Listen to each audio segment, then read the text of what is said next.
Hi, this is Miss Payne Miller, and I have the pleasure of reading our next chapter for our One School, One Book here at Southern Elementary School.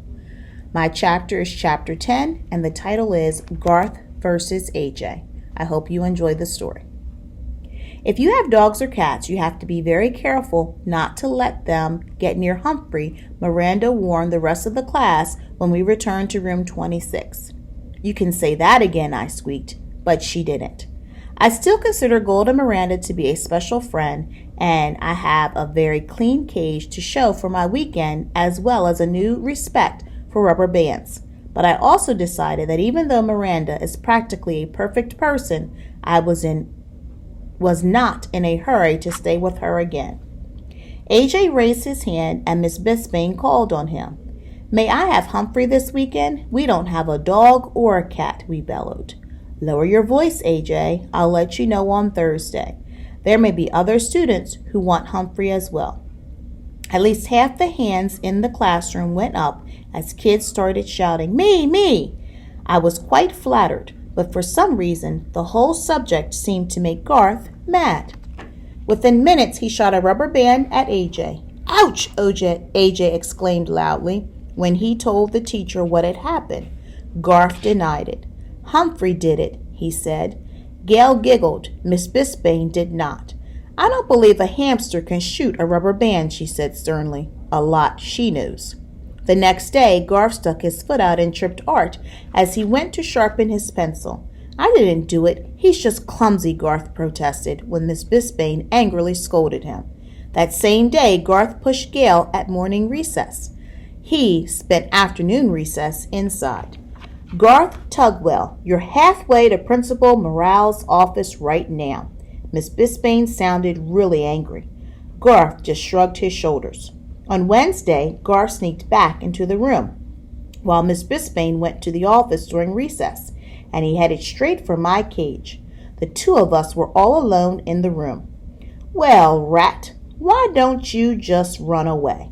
Then nobody will take you home on the weekend," he said. He opened my cage door and grabbed me. "You'd like your freedom, wouldn't you, Rat?" He set me on the floor. My heart was pounding. Thump, thump, thump. "Go on, Rat, skedaddle." He gave me a little push with his hand. I scampered under the table. I wanted to say something, but for the first time ever, I was scared squeakless. "Have fun," he said, and in an instant he was gone. I was perfectly confused. For one thing, I didn't want to run away. I was perfectly happy staying in room 26 and having adventures on the weekend. Where would I go? What would I do? There was no time to waste. I scampered over to the cord that hung down from the blinds and grabbed on to it. Then I started the old swinging routine, back and forth, swinging a little harder each time until I reached the tabletop. Back, forth, leap.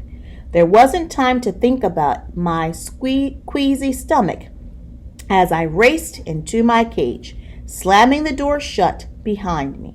Just then Miss Bisbane returned. I darted into my sleeping house so she wouldn't see how hard I was breathing. I saw her look at the window, puzzled. She walked over to it and stared at the blind cord, which was still swinging. She reached out and stopped it with her hand. Then she shook her head and walked away. When recess was over and my classmates filed back into the class, Garth looked over at my cage, half smiling, but that smile quickly disappeared when he saw the door was closed. He leaped out of his seat and looked in my cage. "Howdy," I squeaked at him. "Garth, please get back in your seat," Miss Bisbane told him. "But Humphrey," he protested. "Well, what is it?" Miss Bisbane was getting irritated. "He's in his cage," he said. A few of my classmates giggled, but not Miss Bisbane. "In case you haven't noticed, he's always in his cage, Garth," she said. "Now get back in your seat." Garth did what she said, but for the rest of the day, I noticed him staring over at me. On Thursday, Miss Bisbane announced that I would be spending the weekend at AJ's house. "Yes!" shouted AJ, delighted at the news. A few seconds later, a whole series of rubber bands hit AJ on his neck, shoulder, and head. "Cool it, Garth," yelled AJ, jumping out of his chair. Man, I'm tired of these rubber bands. Garth acted innocent. I don't know where they came from. They could have come from anywhere. Garth did it, Heidi said. I saw him. Miss Bisbane didn't remind Heidi to raise her hand, but she did tell Garth to stay in during recess. Not fair, Garth muttered under his breath. When the bell rang for recess, Garth stayed in his seat. Miss Bisbane closed the door when all the other students had left and walked to his desk. Normally, I would have been napping at that time, but I was wide awake and wondering what the boy had to say. Garth, you've been acting strangely lately. You never got into trouble at all until 2 weeks ago. Now you're shooting rubber bands at people and disturbing the entire class. Can you tell me why? Garth slowly shook his head. No. Your grades are slipping too. Has something changed in your life? Garth slowly shook his head again. How about at home? Is anything wrong? Garth didn't shake his head. He didn't move a muscle.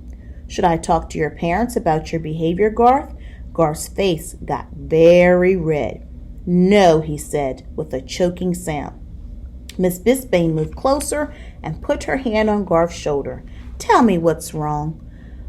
My mom's sick, he said. Real sick. Tears ran down his cheeks. I was feeling a little teary-eyed myself. How sick? Miss Bisbane asked. She lost all this weight, and she was in and out of the hospital. And now she's just tired all the time, and Garth didn't try to finish his sentence. Garth wiped away the tears with the tissue Miss Bisbane handed him. That's why I can't take Humphrey home. My dad says we can't let anything bother Mom. Well, my little brother bothers her, and we let him in the house. Miss Bisbane smiled slightly. Humphrey is a big responsibility, Garth. That's why I don't take him home. My husband's been sick too. Did you know that? Garth shook his head no. So I know what it's like. Listen, I'll make a few calls tonight. Maybe we can find a way for you to spend some time with Humphrey, she said. But he hates me, I squeaked. I'd like to, said Garth. I was confused. But you have to promise me that you won't disrupt the class anymore, Miss Bisbane told him. Is that a deal? Garth nodded. Deal. As you know, I'm very good at coming up with plans to solve human problems. Very, very good. But try as I might, I can't imagine what Miss Bisbane's plan to get Garth to spend time with me could be. I was still trying to figure it out when Aldo arrived that night. Humphrey, my man, he yelled when he opened the door. I almost fell off my wheel. You are the most handsome, intelligent hamster in the world, and I am the luckiest man in the world because I am dating the most beautiful woman in the world. Aldo swept his way toward my cage and lowered his voice. But don't tell anybody I said so. Not yet. After all, Maria and I have only been out 3 times. But oh, what times we've had. He pulled up a chair and sat very close to me. And it's all thanks to the Moonlighters Club and that clipping over there. He pointed toward the spot where the overhead projector had once stood. And you. I know you had something to do with it. I just can't figure out what. Anyway, don't tell anybody, but someday I'm going to marry Maria. And when I do, I want you to be best man, or best hamster, I guess. I really mean it. If you were a guy, I'd buy you a burger. He reached in his pocket and pulled out a little piece of foil and said, I got you this. He unwrapped a piece of carrot and put it in my cage. Thank you, Aldo, I squeaked. I wish you lots of happiness. I knew you'd be happy for me, Humphrey. Aldo smiled and then jumped up. Whoa, I've got so much energy. I can clean this room in half the time. I could climb a mountain and not even get tired. I could conquer the world. He leaned forward and grinned through his glorious mustache. Ain't love grand? If you say so, I replied. I'd never seen anyone so happy before. The only thing that would make me that happy would be if Miss Mack came back. She's not coming back, and I'm still stuck with Miss Bisbane, and she's stuck with me. Say, what did she mean when she said she doesn't take me home because her husband's sick? Did she mean she would take me home if her husband wasn't sick? I thought about it all night and came up with this answer. No, no, no. She doesn't take me home because she doesn't like me. Maybe I'm lucky after all. Tip 10. Hamsters are incredible acrobats and climbers. They seem to defy the laws of gravity.